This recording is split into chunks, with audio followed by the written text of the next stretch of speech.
खेळ हा लहान मुलं आणि माणसाच्या आयुष्यातला अतिशय महत्त्वाचा आणि अविभाज्य भाग आहे. मात्र खेळ खेळण्यासाठी तुमच्याकडे उपलब्ध पाहिजे ती मोकळी मैदानं. पिंपरी चिंचवड शहरात तुम्ही जर 20-25 वर्ष मागे गेलात तर तुम्हाला जागोजागी मोकळी मैदानं होती. आमच्या पिढीने विट्टीदांडू, क्रिकेट, फुटबॉल, लंगडी, लपाछुपी कितीतरी मैदानी खेळ खेळलेत. आजच्या पिढीच्या मात्र हे नशिबात नाही. सुदैवानं पिंपरी चिंचवड महानगरपालिकेचा अण्णासाहेब मगर स्टेडियमचं मैदान हे आज मोकळ्या अवस्थेत आहे. पण याच्यावर सुद्धा भारतीय जनता पक्षाच्या आमदारांचा आणि स्थानिक नगरसेवकांचा डोळा आहे. या ठिकाणी प्रकल्प राबवण्याचं त्यांनी ठरवलंय. म्हणजे या ठिकाणी प्रकल्प राबवायचा, गोरगरिबाच्या पोरांना मैदानाच्या बाहेर काढायचं. तुम्हीच सांगा, गोरगरिबाच्या पोरांनी खेळायचं कुठं?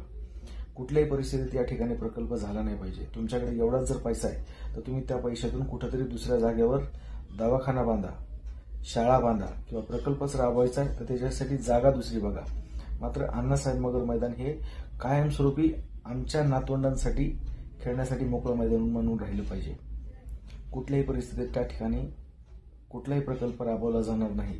याच्यासाठी पिंपरी चिंचवडमधल्या असंख्य खेळाडूंना एकत्र येणं गरजेचं आहे. धन्यवाद.